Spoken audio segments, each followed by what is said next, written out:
생각하며 내 마음과 육체가 살아계시는 하나님께 부르나이다. 나의 왕 나의 하나님 만군의 여호와여, 주의 제단에서 참새도 제 집을 얻고 제비도 새끼들 보금자리를 얻었나이다. 주의 집에 사는 자들은 복이 있나니 그들이 항상 주를 찬송하리이다. 셀라. 주께 힘을 얻고 그 마음에 시온에 대로가 있는 자는 복이 있나이다. 그들이 눈물 골짜기를 지나갈 때에 그곳에 많은 샘이 있을 것이며 이른 비가 복을 채워주나이다.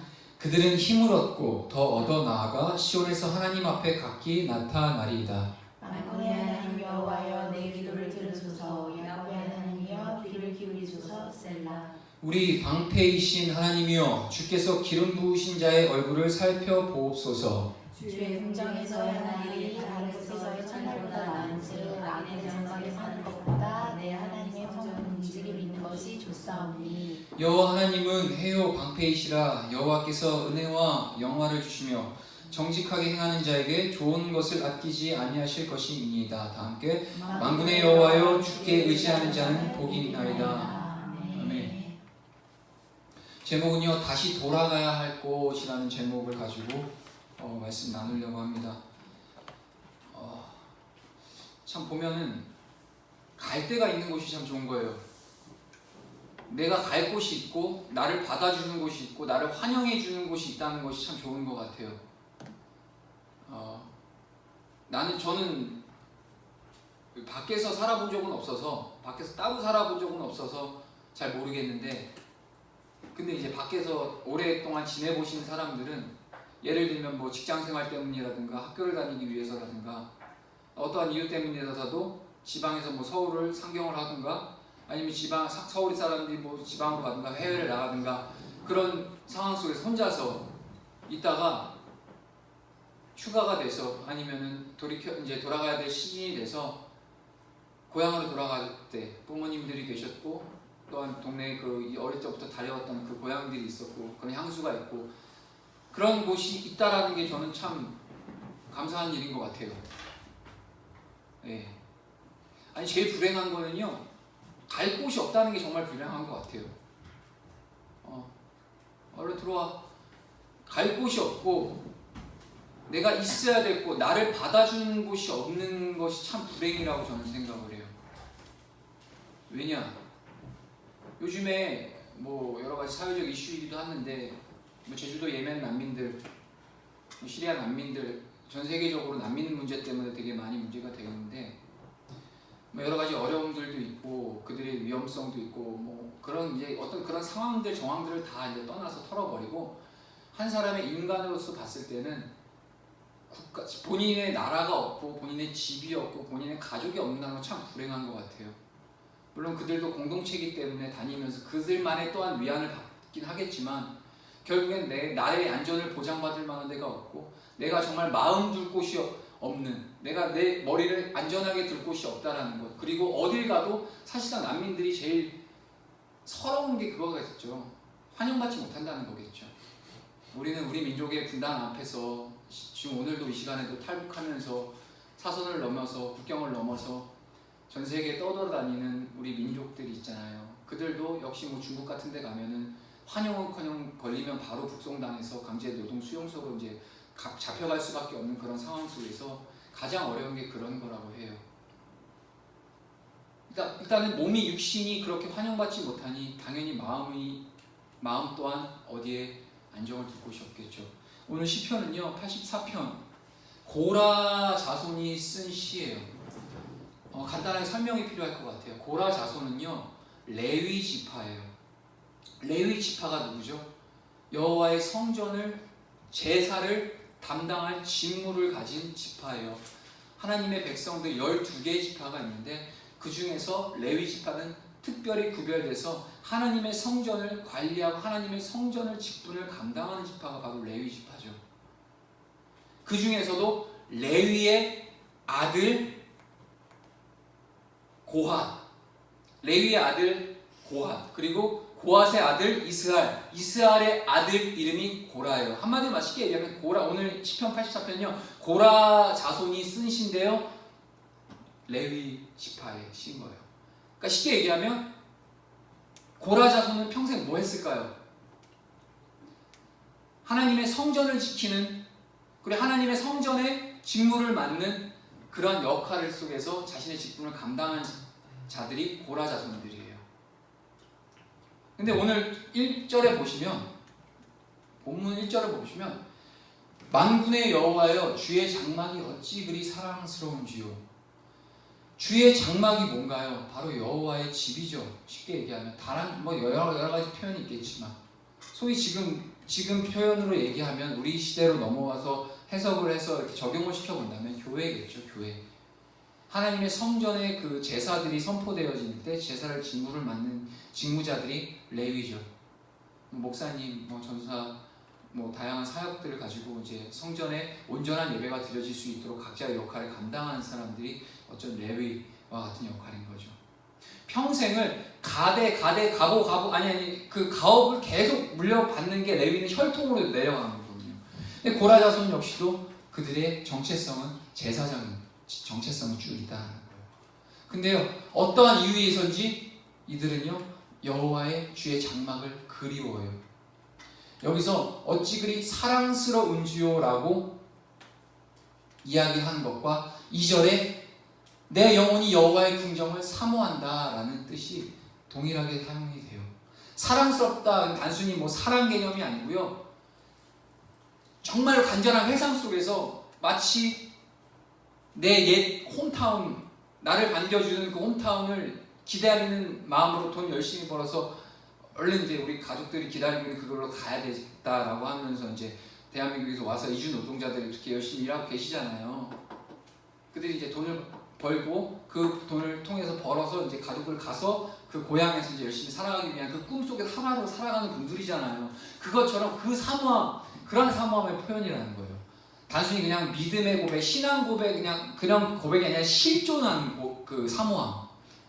그러니까 왜냐하면 이들은요, 먹고 본인의 역할이 정체성, 그들이 존재하는 이유가 바로 여호와의 성전을 지키고 여호와의 직무를 감당하는 것이 이들의 역할이고 그들이 살아갈 존재의 정체성이라는 거예요. 근데 이것들이 어떠한 이유에서인지 모르겠지만 지금 성전과 거리가 멀어져 있죠.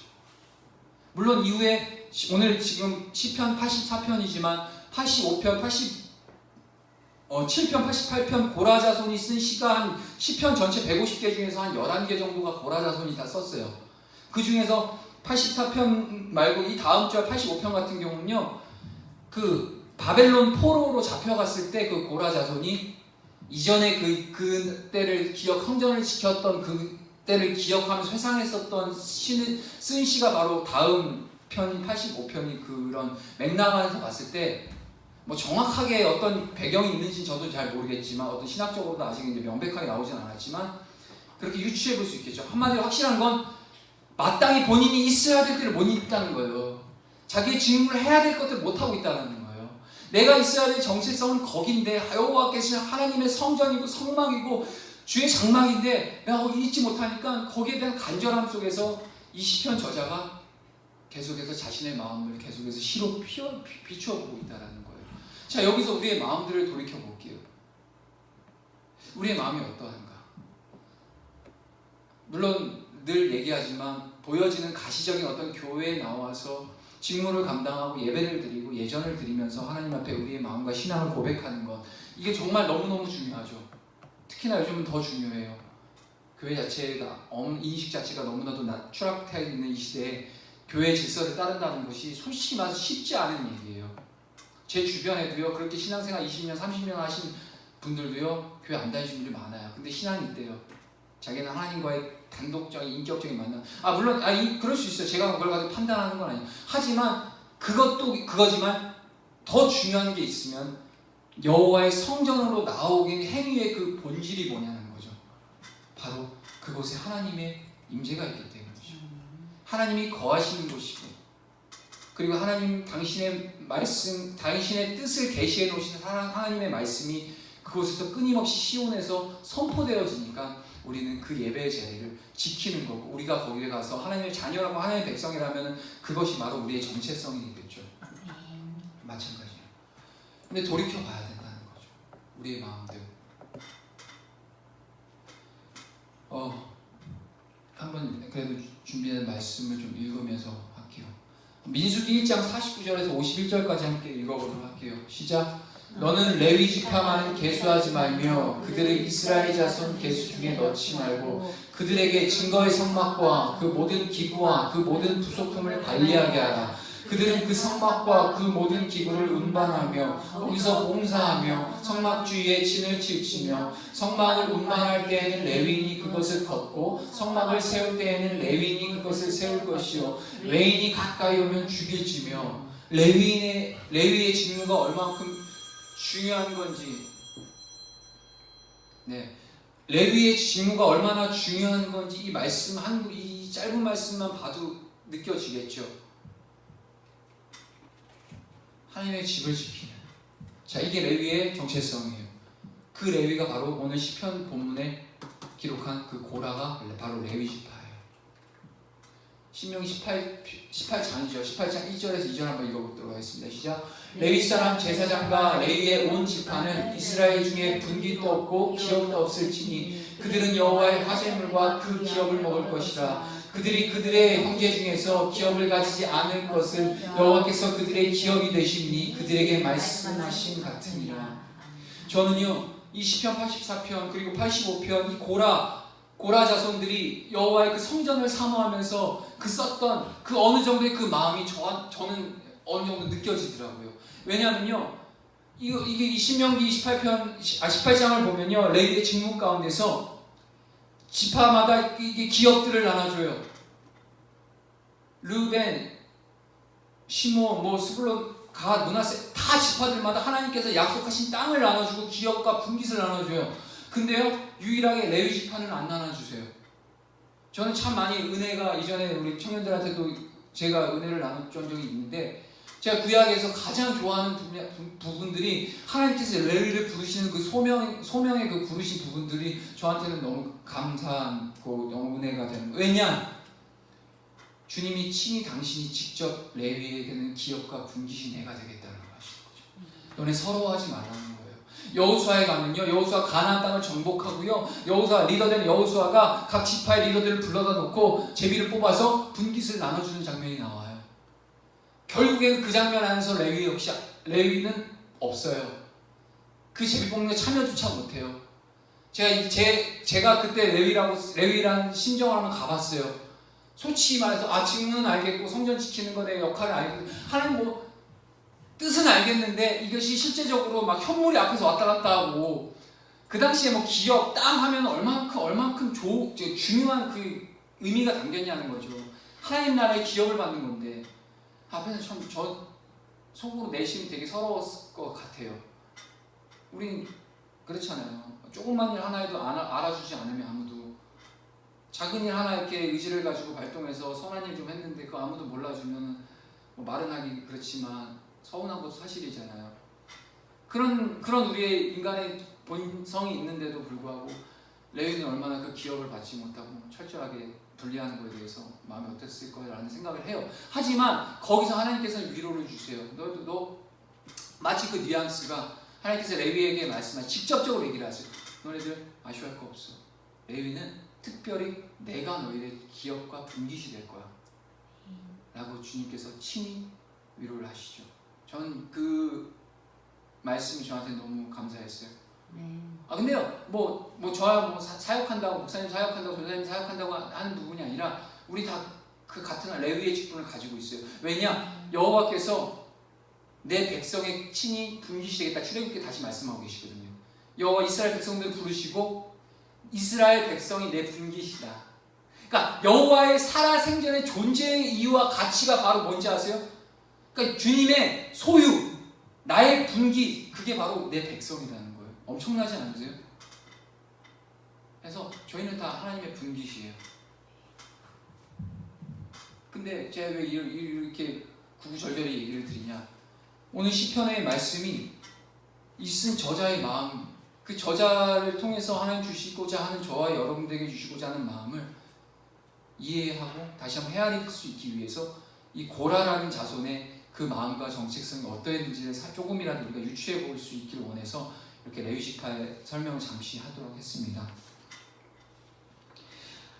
1절에요. 본문 1절에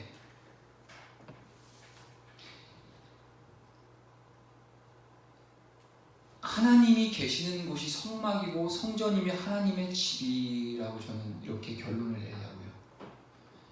물론 고라 자손은요, 여호와여 주의 장막이 어찌 그리 사랑스러운지요. 여호와여 주의 장막이라고 명확하게 명시를 하고 있어요. 근데요, 이거는요, 뭐 물론 맞아요. 이 여호와의 장막, 그 뭐 다윗을 통해서 솔로몬이 성전을 지었죠. 그 성전을 얘기하는 거예요, 1차적으로는요.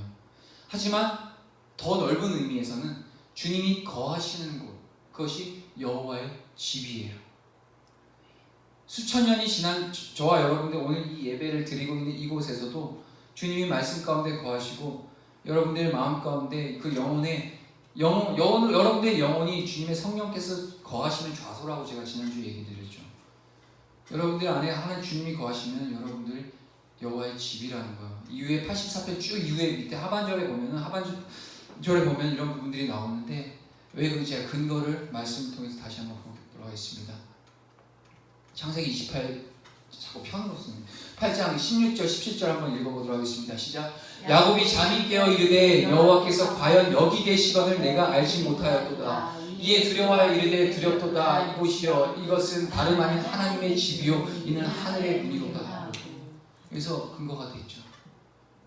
성전, 꼭 어마어마한 성전과 성막과 그런 것들, 표면적으로 그런 가시적인 것들이 아니라 여호와께서 바로 하나님이 계시는 곳, 여호와께서 과연 여기 베델을 얘기하는 거예요. 야곱이 삼촌 라반을 아니구나, 그 형의 이제 살인 위협을 도망가죠.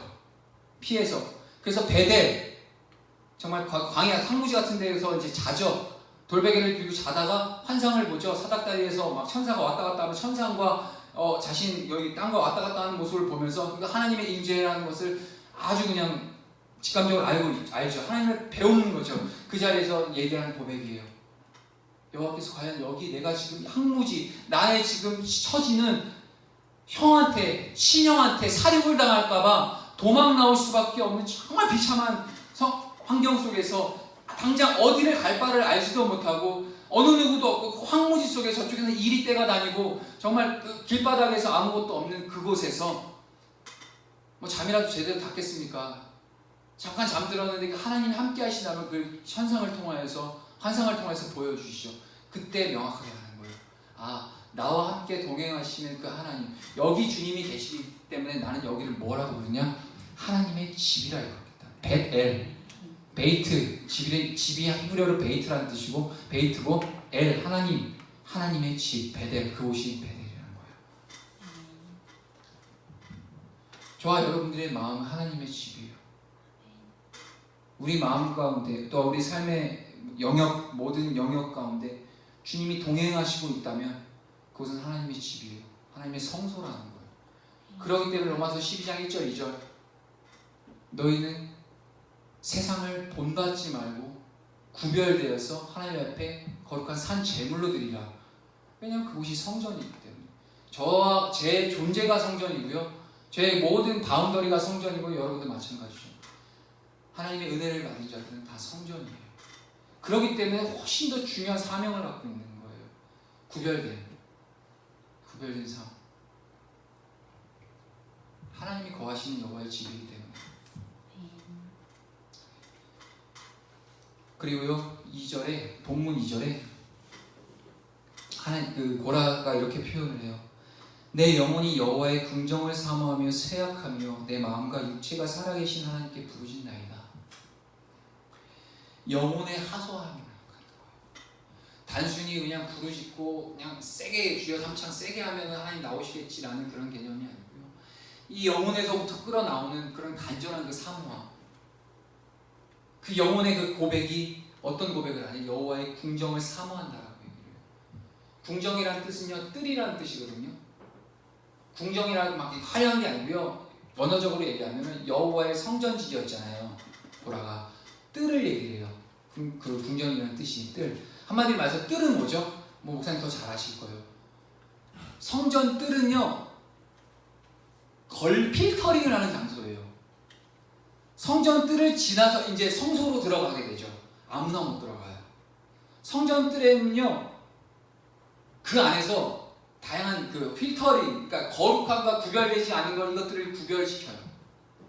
제사 제물을 갖고 와도요 성전뜰에서 제사장이요 명확하게 분리를 시켜요. 이거 못 쓰는 거야. 하나님 구별되지 못한 거야. 빠꾸 그러면은 들어오지도 못해. 성전한테 못 들어와요. 그 제사 드리지도 못해요.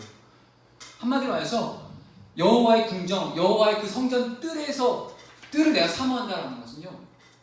생각을 해보세요. 고라의 그 직무, 여호와의 성전지기로서 여러 가지 제사 직무를 감당하는 속에서 구별된 것과 구별되지 못하는 것들을 아마 수수히 봤을 거예요. 태어났을 때부터 교육이 됐고 그것들 봐왔을 거예요. 어떤 것이 하나님이 기뻐하시는 것이고 어떤 것이 하나님이 싫어하시는 것이고 어떤 것이 흠이 있는 것이고 어떤 것이 거룩하신 것인가를 고라 자손은요 그냥 자동적으로 학습이 되어 있는 상황이에요.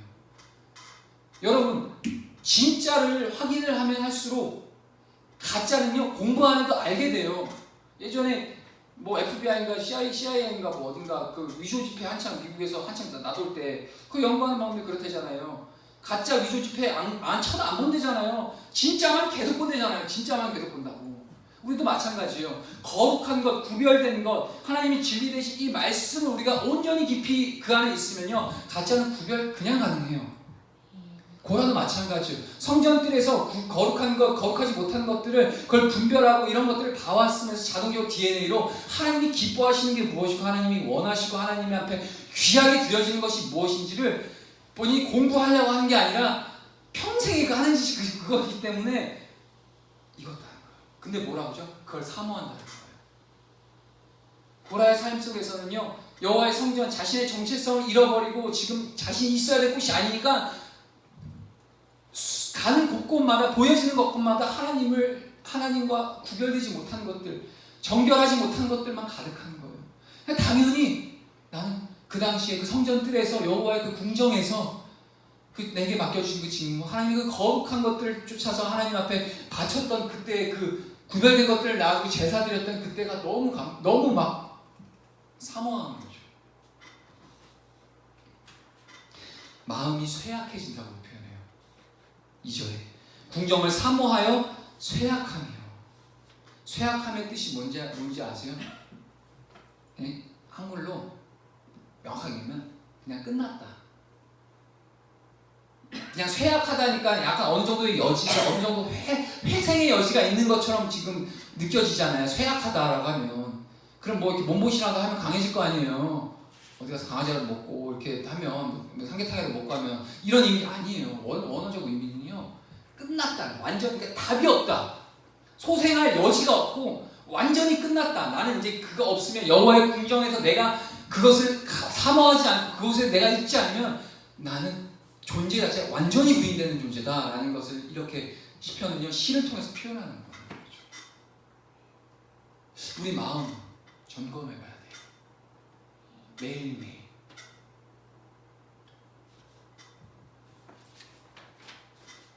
벌써 자 빨리 할게요. 4절에요. 다음 4절 읽어볼게요. 시작. 주의 집에 사는 자들은 복이 있나니 그들이 항상 주를 찬송하리이다. 아멘. 안 보이죠? 주의 집에 사는 자들은 복이 있나니 그들이 항상 주를 찬송하리이다.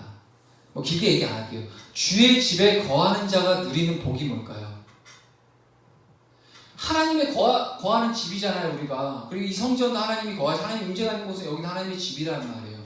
또 우리의 모든 영역, 직장 영역, 학교 영역, 가정 영역, 모든 영역에서 우리 하나님이 거하시는 집으로서 베델로서 우리가 그렇게 베델을 섬기는 마음으로 살아가야 되잖아요. 근데 주의 집에 거하는 자가 누리는 복은 바로 영원토록 주를 찬송하는 거라는 거예요. 이게 복이에요. 복의 개념을 얘기하고 있는 거예요. 완전히 세상의 복과는 다르죠. 주의 집에 사는 자들은 복이 있다. 근데 그 복이 뭐냐? 그들이 항상 주를 찬송하는 거다. 결국에 여호와의 존재를 우리가 찬송할 수 있는 찬성의 입술의 제사, 찬미의 제사, 주님을 경외하고 주님을 두려워하고 주님을 사랑할 수 있는 모든 이 감각과 오감과 의지와 이런 것들을 다 발휘 발동해서 여호와를 찬양하는 것, 이것이 복이라는 거예요. 5절 읽을게요. 시작. 주께 힘을 얻고 그 마음에 시온의 대로가 있는 자는 복이 있나니. 다시 한번 복에 대해서 얘기하죠. 같은 맥락이에요. 주께 힘을 얻죠. 우리가 지금 이 시대 가운데 뭘로 힘을 얻나요? 보양식으로 힘을 얻나요? 저 운동하긴 해야 되는데 바로 우리는 영적인 은혜를 통해서 힘을 얻죠. 쉽게 말해 성령의 능력을 말미암아 우리가 삶을 살아가는 거예요. 세상은요 그렇게 살지 않아요. 얼마나 다이어트하면 인스타그램, 페이스북 많이 하지만 얼마나 운동하고 자기네 몸짱 자랑하는지. 그걸 또 웃긴 게 그렇게 또 잘 이렇게 만들었어요. 그래 이뻐요, 멋있어요. 얼마나 그 노력을 했어요. 근데 문제는 그걸 또 보여주고 싶으니까 그것도. 근데 이렇게 보면서 느껴요. 육을 위해서 저렇게 열심히 자신을 가꾸고 자신을 이렇게 힘들게 고통의 그 감내를 하면서 식스팩을 만들고 하는데 정말 그 썩어 없어지고 육을 위해서 그렇게 열심히 하는데 영원토록 우리가 하나님 앞에 그 보좌 가운데 심판을 받아야 될 그 영혼의 문제는 정말 벌거벗긴 채 빈공하고 말라비틀어져 버려서 정말 어디 난민보다도 더 최취한 모습으로 그 영혼의 모습들을 봤을 때 안타깝죠. 근데 우리는 영적인 사람이기 때문에 성령의 능력으로 말미암아 힘을 얻는 거예요. 주께 힘을 얻되 주의 영으로 말미암아 힘을 얻고 그 마음에 시온의 대로가 있다. 시온의 대로, 여기서 시온의 대로는 어떤 의미를 제가 이야기 드리고 싶으냐면요, 여러분들 마음이 뭐라고 그랬죠? 하나님이 거하시는 성전이 돼야 돼요. 근데 이 마음이 시온의 대로가 돼야 돼요. 예전에요 팔레스타인 지역에 이방 신들의 대결과 이방 왕들이 거하는 그 대로가 있어요. 그러니까 쉽게 얘기하면 왕들이 거하는 대로는요 그냥 아무 길이나 안 다녀요. 미리 사신들이 가서요, 왕이 예를 들면 한국에서 미국까지 대통령이 간다 그러면은 그 가는 그 육로의 코스를요 미리 그 사신 답사를 가서 그 육로회를 다 닦아요. 그 주변에 있는 그 거룩하지 못한 것들을요 다 정리를 해요. 그래서 왕이 이제 시간이 되면 왕이 이제 그 길을 지나갈 때 정말 구별되고 왕이 갈 구별된 길을 만든다는 거예요. 우리의 마음이 그래야 된다. 주님이 거하시기에 그냥 무조건 오시옵소서가 아니라 물론 은혜로 찾아오셨죠. 하지만 날마다 우리의 마음들을 하나님 왕 시온의 대로 주 왕이 임하실 곳, 더 나아가서 장차 우리 주님이 왕의 왕 만왕의 왕 만주의 주로 그리스도께서 이 땅 가운데 오실 때 우리는 주의 거룩한 그 시온의 왕의 대로를 닦아내야 될 사람들이기 때문에 먼저 우리의 마음에 그 시온의 대로부터 우리가 마련시켜야 된다는 거죠.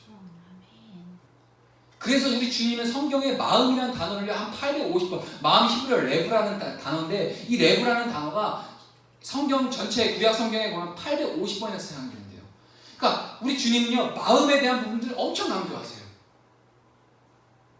마음에서 다 시작되기 때문에. 그리고 주님이 거하시는 그 처소도 마음에서 먼저 주님께서 마음을 통해서 당신이 거하시는 처소, 영혼의 자소죠.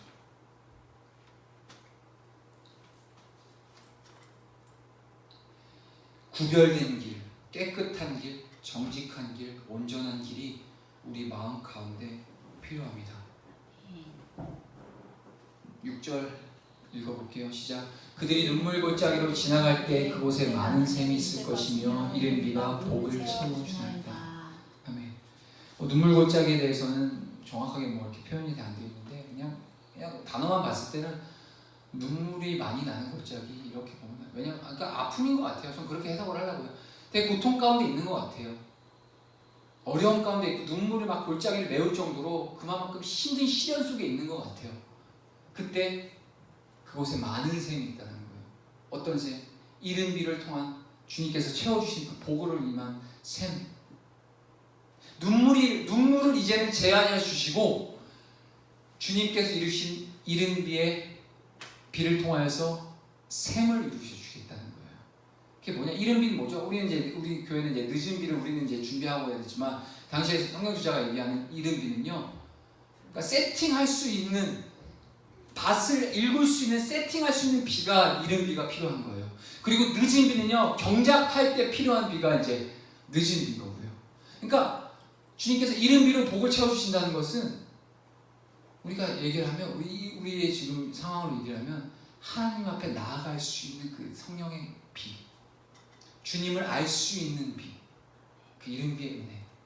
이전에는 눈물과 골짜기에 눈물로 가득해서 그 정말 답안 나오는 삶을 살았지만 우리 주님께서 당신의 은혜로 말미암아 그 당신의 사모하고 마음의 시온의 대로를 통하여서 주님의 간절히 고라자손처럼 사모하는 자들에게는 당신에게는 이른비와 같은 샘. 우리 주님 말씀하시죠. 뭐 샘하면 또 너무나도 유명한 말씀. 한번 읽어볼게요. 시편 104편 10절 시작. 여호와께서 샘을 골짜기에서 솟아나게 하시고 산 사이에 흐르게 하사. 주님의 창조성이에요. 우리 주님이 샘도 만드셨고 물도 만드셨고 근원을 만드셨고 모든 걸 다 주님이 친히 창조하셨기 때문에 말라 비틀어진 그 마른 땅에 눈물 골짜기로 고통과 아픔 속에서 정말 어떠한 소망도 보이지 않는 그곳에 우리 주님은 당신께서 친히 샘을 골짜기에 솟아나게 하시는 엄청난 하나님의 능력이 그 안에 다 있다는 거예요. 근데 우리는 그것들을 인정하지 못하죠. 아니 머리로는 알지만 그것들을 삶 가운데 적용시키는 참 훈련이 어려운 것 같아요. 그리고 그 주님이 신약을 오셔서 그리스도가 나셔서 주님께서 이렇게 얘기하시죠. 시작. 내가 주는 물을 마시는 자는 영원히 목마르지 아니하리니 내가 주는 물은 그 속에서 영생하도록 솟아나는 샘물이 되리라. 결국에는 그리스도, 예수 그리스도의 그 주님 안에서 우리가 갈급함을 해결할 수 있는 유일한 방법이라는 거예요. 쭉 내려가서 사실 다 좀 풀어보려고 했는데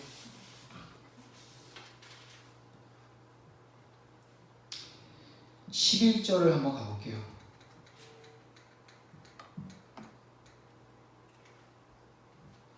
10절, 11절, 13절 한 번 더 읽어보도록 하겠습니다. 시작. 주의 궁정에서의 한 날이 다른 곳의 첫날보다 나은즉 아님의 장막에 사는 것보다 내 하나님의 성전 문지기로 있는 것이 좋사오니 여호와 하나님은 해요 방패이시라. 여호와께서 은혜와 영화를 주시며 정직하게 행하는 자에게 좋은 것을 아끼지 아니하실 것이니이다. 만군의 여호와여 주께 의지하는 자는 복이 있나이다. 아멘. 이런 마음, 주의 궁전에서 한 날이, 주님이 계시는 그곳에서 그 한 날이 세상에 주님 없이 아무리 화려하고 멋진 타워팰리스 저기 펜트하우스에서 첫날 사는 것보다 주님과 동행하는 저 베델 그 황무지에서 돌베개 자고 자는 그것이 좋다라는 그 저자의 고백이에요. 하나님의 성전 문지기로 있는 것이 좋다고 하네요. 하나님의 성전 문지기, 우리가 생각하면 뭐 성전 문지기라고 생각하는데요. 이것도 조금 더 깊이 들어가면요. 여호와께 성소에 제사를 드리기 위해서 그 성전 문 앞에 그 이스라엘들이 대기해요. 왜냐면 자기네 순서가 와야 이제 성전을 들어가서 제단도 제물도 하고 그 앞에 그 대기할 때 그 기대감, 빨리 나가서 하나님 앞에 제사함 받고 내 이제까지 더러워진 이 죄를 빨리 성전까지 나가서 제사장한테 보여서 죄사함을 받아야지라는 어떤 기대감 속에서 그 성전 문지기를 통해서 기대하고 있는 그런 이제 표현이 좀 더 정확한 표현이에요. 물론 직무적인 입장에서도 성전 문지기로서 있지만 저는 전자로 보고 싶어요. 간절함이에요. 결국 주님 앞에 나아가는 이 모습이 죄사함 받는 거 제가 지난주에 얘기드렸죠. 회개는요 엄청난 거 달고 오묘한 거라고 그랬잖아요. 이전보다 나아지는 거라고 했잖아요. 회개했을 때 우리가 이전에 뭐 다시 뭐 그런 정도의 개념이 아니라 훨씬 더 나아지는 거예요. 주님을 더 깊게 알아갈 수 있는 가장 존귀한 것이 바로 회개라는 거예요. 그래서 우리가 회개의 달콤함을 알아야 된다고 했죠.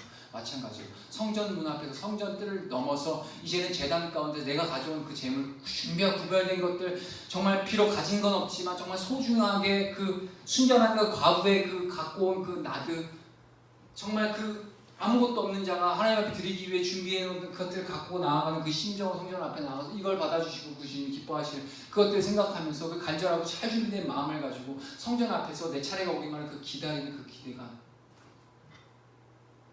저도 이 마음이 필요한 것 같아요. 교회 오는 것도 그렇고 사역하는 것도 그렇고 이제는 언제부턴가 되게 명목화되고 되게 형식화된 어떤 틀의 어떤 그런 부분들이 제 안에도 그 스물스물 보여요. 그래서 날마다 이런 것들을 이제 다시 한번 말씀을 통해서 점검해 가고 있는데 그 마음을 다시 한번 우리가 찾아야 되겠죠.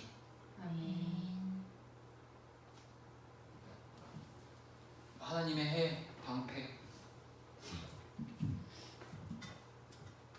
재밌는 표현이 있어요. 시편 19편에 하나님이 해에 대해서 한번 읽어볼게요. 시작. 해는 그의 신방에서 나오는 신라와 같고 그의 길을 달리기 기뻐하는 장사 같아서. 결혼해보신 분? 저는 안 해봐서 모르겠는데 해는요 그의 신방에서 나오는 신랑과 같대요. 그러니까 신랑과 신부가 결혼을 해서 첫날 밤을 뭐 보내고 아무튼 지금 얘기하면 그런 거겠죠. 신혼집이겠죠. 주변에 결혼한 애들 보면은 다 일찍 가더라고요. 예전에는 좀 더 놀자 마음껏 했는데 와이프가 기다리고 신부가 기다리고 신랑이 기다리니까 그런 마음을 이제 해로 표현을 하거든요. 시편에서는 하나님이 우리를 사랑하는 게 신부를 기다리기 위해서 신랑이 그 신방을 왔다 갔다 그 신방을 들어가는 그 마음, 그러한 마음을 가지고 주님께서 우리 교회들을 향하여서 저와 여러분들과 성도들을 향하여서 그 마음을 가지고 우리를 대하고 계신다는 거예요. 그의 길을 달리기 기뻐하는 장사 같아서 여기서부터 여기까지 그러니까 엄청 빨리 달린다는 거야. 빨리 가려고. 신부가 기다리는 그 신방에 들어가기 위해서 일이 딱 끝나는 칼퇴 딱 6시 하자마자 그냥 쏘사같이 가는 거예요. 왜냐면 기다리는 누군가 있기 때문에. 그런 간절한 사모함, 그 마음이 하나님이 우리를 향한 마음이라는 거예요. 그리고 마지막으로 하나만 더 보면 함께 읽도록 할게요. 시작. 내 이름을 경외하는 너희에게는 공의로운 해가 떠올라서 치료하는 광선을 비추니 너희가 나가서 외양간에서 나온 송아지같이 되리라. 말라기는 아무래도 마지막 종말에 대해서 얘기를 드리죠. 1절에 보면은 악인을 심판하시고 하나님의 그 공의에 대한 그 심판의 그런 메시지들이 1절에 있어요. 그와 함께 그 메시지가 끝나고 2절에는 바로 악인은 그렇게 심판하겠지만 그 악인에게는 용광로와 같은 뜨거운 불로 심판할 거다라고 1절에서 그렇게 얘기하시고 2절에서 공의로운 애, 우리 하나님의 자녀들에게는 내 이름을 경외하는 너희에게는 내가 그 뜨거운 불심판이 아니라 공의로운 해로 내가 너희에게 떠올라서 너희로 하여금 이렇게 주님이 은혜 가운데 거하겠다라고 약속하시는 장면이 말라기에서 나오고 있는 거죠. 그러니까 결국에는 우리의 입장이 어떤 입장이 되냐는 문제인 거죠. 하나님이 이미 말씀을 통해서 우리의 영혼의 구원을 허락해 주신 그 하나님의 은혜를 이미 우리에게 맛보아 주셨기 때문에 당신의 아들을 또한 허락해 주셨고 그와 함께 주님은 다 보여주셨어요. 다 증거하셨고 이제는 우리에게 달려있죠. 우리는 과연 그 신랑을 택할 것인가 아니면 악인의 편에 서서 그 타오르는 용광로에서 영원토록 타오르는 그런 저주의 아이콘이 될 것인가. 아무튼 이제 마무리하고 끝내겠습니다. 고라 자손의 고라 시편 기자의 그 간절한 마음이 잠깐이라도 좀 느껴지시나요? 어떠한 심정으로 오늘 이 시편 84편을 하나님 앞에 찬송의 시를 드렸는지 어느 정도 유추가 되시나요? 그 마음들이 그냥 성경의 어떤 배경 지식적으로 하는 것이 아니라 이것이 이제는 우리의 마음이 돼야 돼요. 그것을 주님이 원하시기 때문에 부족한 자를 통해서 짧게나도 시편 84편의 말씀을 나누게 하신 거라는 거죠. 이거는요 오늘 너무 당연한 말씀을 너무나도 당연한 것들을 당연하게 얘기를 했지만 당연한 것들을 당연하게 얘기했지만 당연하게 하지 못하는 저희가 문제인 거죠. 당연한 줄 알면서도 당연하지 하지 못하는 저희. 그렇기 때문에 이렇게 매일매일 우리로 하여금 예배 제단 속에서 끊임없이 불러 모으셔서 예배하게 하시고 말씀 속에 당신을 드러나게 하시고 계시하시는 거예요. 오늘 이 제목처럼 다시 돌아가야 할 것이요 어떤 지리적이고 위치적인 부분들이 그 차원의 그것을 뛰어넘어서 주님을 원래 주님을 간절히 사모했었던 그 고라 자손, 내가 주님 성전에서 여호와의 그 성막에서 그 여호와의 그 존전에서 여호와의 집에서 내게 주셨던 그 사명을 함께 감당하지 않고 내가 이렇게 나오면서 하나님이 떨어져 있고 분리되어 있는 것 자체가 나는 죽었다 끝났다라고 하는 거예요. 그냥. 근데 그 마음 속에서 그 간절한 마음이 우리로 하여금 이 교회로 나오게 하는 원동력이 됐으면 좋겠어요. 아멘. 삶을 살아가는 이유가 목적이 그게 됐으면 좋겠고요. 저희 교회 안에서도 아마 되게 매너리즘이 많이 있어요. 있을 수밖에 없는 타이밍이에요. 뭐 목사님은 마귀가 이제 그렇다 하는데 물론 마귀가 맞아요. 그거는 이제 큰 의미에서 그런 거고 교회라는 게 다 그런 것 같아요. 하나님의 집, 하나님이 거하시고 은혜가 있고 말씀이 선포되어지고 또한 성도들 간의 교제가 있고 다양한 어떤 교회 성경에 기록된 그 근거로 했을 때 여러 가지 교회 역할들이 있어요. 하지만 그 안에서요 중요한 건 사도 바울도 얘기하지만 날마다 그리스도가 지고 간 결국에는 교회를 구성하는 저와 여러분 한 사람 한 사람이 지고 간 어깨에 짊어져 있는 그 고난에 그리스도의 고난에 동참하면서 나아가는 자들을 통해서 나가는 거예요. 교회라는 부분들이 그러니까 우선순위가 바뀌는 거죠. 처음에 이전에는 교회 가면은 되게 좋은 것들 우리가 생각하고 있는 인간이 생각해낼 수 있는 그 개념하에서 그 좋은 것들이 되게 많이 교회 안에서 있었던 것 같아요. 근데 본질이 내 마음의 본질이 이렇게 쏙 빠져버렸는데 그런 보기 허물 좋고 그 인간이 보여주는 보기 좋은 것들로도 이렇게 많은 프로그램과 다양한 것들과 그런 것들이 있는 교회 간들 저는 그때뿐이라고 생각해요. 저는 우리 안에서 우리에게 주어주신 이 한날에 이 하나님을 향한 이 마음이 오늘 고라 자손들이 갈 수 없는 상황에서 저 바벨론 강가에서 저 넘어서 저 자신들이 사랑하는 자신들의 그 정체성이 있는 자신들의 성전인 예루살렘 땅을 향해서 지금은 쳐다볼 수밖에 없는 시편 85편에서 그런 고백들을 하거든요. 자신들이 있어야 될 것은 여호와의 임재가 있는 저 예루살렘 땅에 있는 성전인데 지금 자신들은 포로 생활 바벨론에 갇혀서 가고 싶어도 갈 수 없는 그 상황 속에서 이전에 그 자신들이 한 여호와의 성전에서 자신과 하나님과 함께 동행하면서 그 직무를 잘 감당하면서 기쁨과 감사함으로써 주님을 예배했었던 그때를 회상하면서 눈물로써 그 시를 써내려갔었던 그의 마음이 우리의 이 시대 가운데 그리고 저와 여러분들의 마음 가운데 그게 회복이 돼야 돼요. 그 마음이. 그 회복, 그 마음 놓치면요 어딜 가도 무저고요, 어딜 가도 비참한 자고요, 어딜 가도 결국에는 영혼의 갈증은 못 채워요.